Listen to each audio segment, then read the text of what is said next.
उपर्युक्त कहानी के मध्य में एक यात्रा में जैनुस्सनम के दरियाबार देश में जाने का भी उल्लेख है। वहाँ की एक चित्ताकर्षक कथा उसने सुनी थी। वह कथा भी इस जगह कही जाती है। हेरन नगर में एक बड़ा प्रतापी बादशाह था जिसे भगवान ने सब कुछ दे रखा था, किंतु उसके कोई संतान नहीं थी। एक रात को उसे सपने में दिखाई दिया कि एक दिव्य पुरुष उससे कह रहा है, उठ, भगवान तेरी मनोकामना पूरी करेगा। सुबह माली से अपने बाग का एक अनार मंगा कर खाना। सवेरे नमाज पढ़ने के बाद उसने माली से अनार मंगाया और उसमें से निकले 50 दाने खाए क्योंकि उसकी 50 रानियां थीं। इसके बाद वह एक एक कर सभी के पास गया। ईश्वर की कृपा से एक रानी पीरोज के अलावा उसकी सभी रानियां गर्भवती हो गईं। बादशाह को इस बात से बड़ी ग्लानि हुई। उसे विश्वास हो गया कि यह रानी बांझ है। उसने चाहा कि पीरोज का वध करवा दे, किंतु उसके मंत्री ने उसे ऐसा करने से रोका और कहा कि संभव है वह भी गर्भवती हो किंतु उसमें गर्भ के लक्षण प्रकट न हुए हों। बादशाह ने कहा, अच्छी बात है, मैं इसका वध नहीं कराऊंगा किंतु इसे अपने पास नहीं रहने दूंगा। मंत्री ने कहा, ठीक है, उसे आप अपने भतीजे सुमेर के पास, जो समारिया देश का हाकिम है, भेज दीजिए।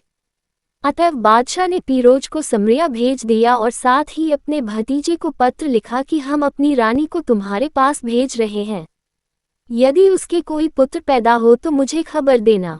समरिया में दिन पूरे होने पर पीरोज ने एक पुत्र को जन्म दिया। सुमेर ने सूचना भिजवाई कि रानी के पुत्र हुआ है। बादशाह ये सुनकर खुश हुआ किंतु उसने पीरोज को वापस नहीं बुलाया।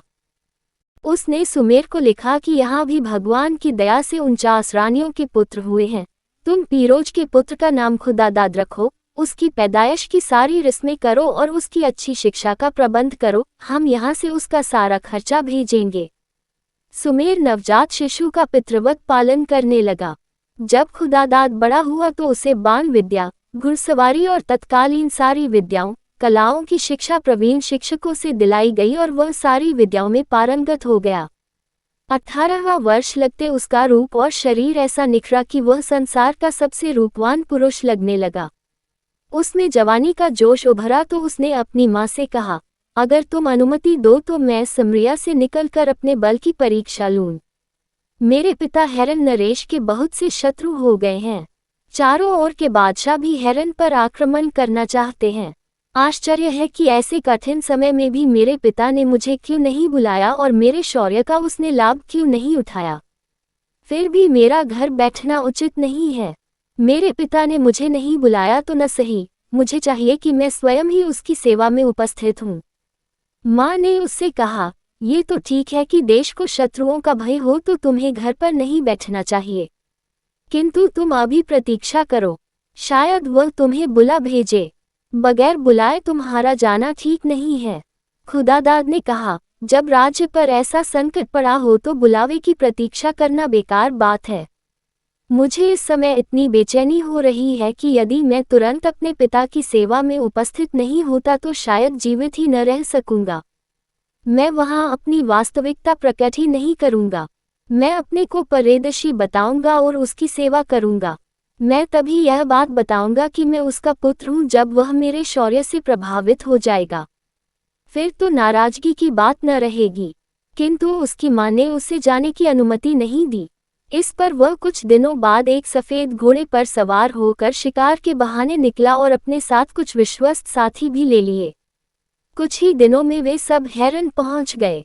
खुदादाद ने बादशाह के दरबार में प्रवेश पा लिया और जाकर उसे फर्शी सलाम किया। बादशाह ने उसका वैभव और व्यवहार देखकर उसे कृपापूर्वक अपने पास बुलाया और उसका परिचय पूछा। खुदादाद ने कहा, मैं काहिरा नगर का निवासी हूँ और एक अमीर का बेटा हूँ। मैं संसार भ्रमण के लिए अपने देश से निकला हूँ। मैंने सुना है आपको शत्रुओं ने परेशान कर रखा है। अनुमति हो तो आपके लिए रणक्षेत्र में पदार्पण करूं। बादशाह इस बात से बड़ा खुश हुआ और उसे अपनी निजी सेना का मुख्य अधिकारी बना दिया। खुदादाद ने कुछ ही दिनों में उस सेना को सज्जित और शिक्षित कर दिया और उसके नायकों को भी पारितोषिक और सम्मान देकर प्रसन्न कर दिया। मंत्रीगण भी उसके व्यवहार से मुग्ध हो गए। दरबार में उसका सम्मान सारे शहजादों और सरदारों से अधिक होने लगा। उस पर बादशाह की कृपा अधिकाधिक हो गई। उसने सेना का विस्तार और सुप्रबंध किया। ये देखकर राज्य के शत्रुगण भी बगैर अपने देशों को खिसक गए। बादशाह ने अपने बेटों के प्रशिक्षण का भार भी खुदादाद पर डाल दिया। यद्यपि वह अपने भाइयों में सबसे छोटा था, तथापि सबका अधिष्ठाता हो गया। इस बात से शहजादे उससे और भी जलने लगे। वे आपस में कहने लगे कि हमारे बूढ़े पिता को जाने क्या हो गया है कि इस परदेशी को इतना चाहने लगा है कि हम सब पर उसका आदेश चलवा दिया है। उन्होंने एक मत से कहा कि यह स्थिति असह्य है। वे सलाह करने लगे कि इस परदेशी का क्या किया जाए। एक ने राय दी कि इसे अकेला पाकर मार डालेंगे। एक अन्य शहजादे ने कहा कि यह ठीक नहीं है, ये बात छुपी न रहेगी और बादशाह हमें कठोरतम दंड देगा। अंत में एक शहजादे की बात सबको पसंद आई। उसकी राय थी कि हम लोग इससे शिकार खेलने की अनुमति लें और इस बहाने निकल कर किसी दूर देश को चले जाएं। इससे हमारे पिता को चिंता होगी और वह खुद ही इसे मरवा डालेगा। इस उपाय पर सारे शहजादे एकमत हो गए और इस योजना को पूरा करने की तैयारी करके लगे। फिर एक दिन उन्होंने खुदादाद से कहा कि हम कल शिकार के लिए जाना चाहते हैं, शाम तक वापस आ जाएंगे। खुदादाद ने अनुमति दे दी। वे लोग तो फिर लौटे ही नहीं। तीसरे दिन बादशाह ने खुदादाद से पूछा कि शहजादे दिखाई नहीं देते, वे कहाँ चले गए। खुदादाद ने कहा, सरकार, ये सेवक स्वयं इस चिंता में है। वे मुझसे शिकार की अनुमति लेकर गए थे। आज तीसरा दिन है, उनका पता नहीं है। बादशाह को भी चिंता हुई।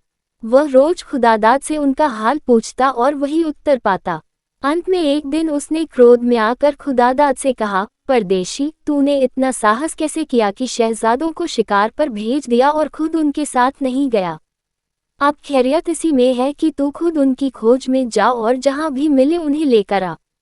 तू उन्हें न लाया तो तेरा सिर उतरवा दूंगा। खुदादाद बादशाह के क्रोध से डर गया और कुछ धन लेकर घोड़े पर सवार होकर चला गया। वह नगर नगर और गांव गांव उन्हें तलाश करता रहा, किंतु वे कहीं नहीं मिले। वह अक्सर विलाप किया करता और कहता, मेरे भाइयों, तुम लोग कहाँ हो? तुम किसी दुश्मन के हाथ में तो नहीं पड़ गए? जब तक तुम नहीं मिलते मैं हैरन वापस नहीं जा सकता और तुम्हारा कहीं पता नहीं है। अब उसने बस्तियों को छोड़कर जंगलों में उन्हें ढूंढना शुरू किया। इसी खोज में वह एक गहन वन में जा पहुंचा। उसमें काले पत्थर का एक विशाल भवन बना हुआ था। वह जाकर उस महल के नीचे खड़ा हो गया और ऊपर देखने लगा। काफी ऊंचे पर एक खिड़की खुली और एक अत्यंत सुंदर स्त्री, जिसके बाल बिखरे और वस्त्र मैले और फटे थे, धीरे धीरे कुछ कहने लगी।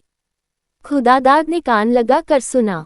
वह कह रही थी, ओ मुसाफिर, यहाँ से फौरन भाग जा, नहीं तो इस भवन का स्वामी तेरी दुर्दशा कर डालेगा। वह महाविकराल नरभक्षी हबशी है। उसके पंजे में फंसा हुआ आदमी बचता नहीं। वह परदेशियों को पकड़ लाता है, उन्हें एक अंधेरे तहखाने में बंद कर देता है, फिर उन्हें एक एक करके भूनकर खाता है। खुदादाद ने पूछा, तुम कौन हो? स्त्री बोली, मैं काहिरा की रहने वाली हूँ। बगदाद जा रही थी, इस वन से निकल रही थी कि यही हबशी आ गया।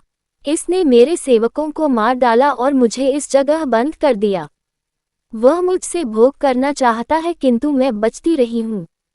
आज मैंने उसकी बात नहीं मानी तो वह मुझे मार डालेगा।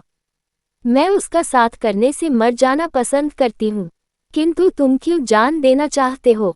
तुम भाग जाओ। वह भटके हुए मुसाफिरों को ढूंढने गया है ताकि अपनी खाद्य सामग्री बढ़ाए। वह आता ही होगा। उसकी दृष्टि तीक्ष्ण है, वह बहुत दूर से देख लेता है। तुम चले जाओ। सुंदरी खुदादाद से ये सब कह ही रही थी कि वह राक्षस जैसा मनुष्य आ पहुंचा। वह पर्वताकार लगता था और बहुत ऊंचे तुर्की घोड़े पर बैठा था। उसकी तलवार इतनी भारी थी कि उसके अलावा किसी और से उठ ही नहीं सकती थी और उसकी गदा कई मन की थी। खुदादाद उसे देखकर डर गया और ईश्वर से प्रार्थना करने लगा कि इस राक्षस से बचा। हबशी ने उसे तलवार निकाले देखा, किंतु उसे तुच्छ जानकर अपने हथियार न संभाले, बल्कि चाहता था कि वैसे ही उसे हाथों से पकड़ ले। ये देखकर खुदादाद ने घोड़ा बढ़ाया और उसके घुटने पर एक तलवार की चोट की। घाव खाकर हबशी ने घोर गर्जन किया और अपनी भारी तलवार निकालकर खुदादाद पर चलाई। खुदादाद पैतरा बदल कर बच गया, वरना वही खीरे की तरह कट जाता। अब खुदादाद ने अपनी गदा इस कौशल और ऐसे कोण से चलाई कि हबशी का हाथ ही कटकर गिर गया और वह घोड़े से नीचे आ रहा। खुदादाद झपट कर पहुंचा और अपनी तलवार से हबशी का सिर उसके शरीर से अलग कर दिया।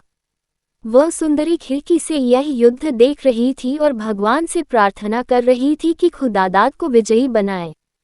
हबशी की मृत्यु देख कर खुशी से फूली न समाये और पुकार कर कहने लगी, भगवान की बड़ी दया हुई। अब तुम इसकी कमर से चाबियों का गुच्छा लो और ताला खोलकर मेरे पास आओ। वह विशाल हबशी किले की सारी कुंजियां अपने पास ही रखा करता था। खुदादाद उसके पास आया।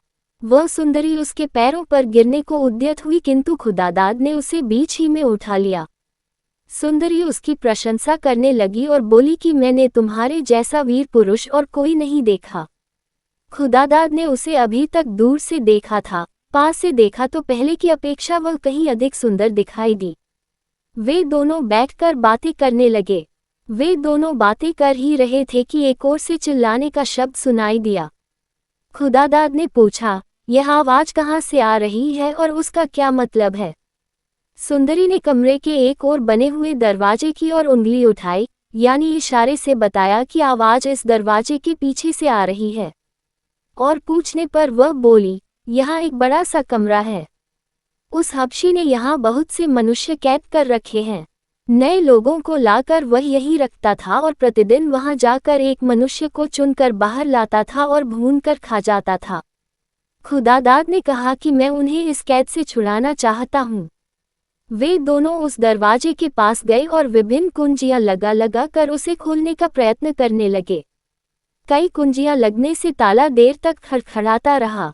अंदर से आने वाली चीख पुकार और बढ़ गई। खुदादाद को इस बात पर आश्चर्य हुआ कि यह रोना पीटना क्यों बढ़ गया है।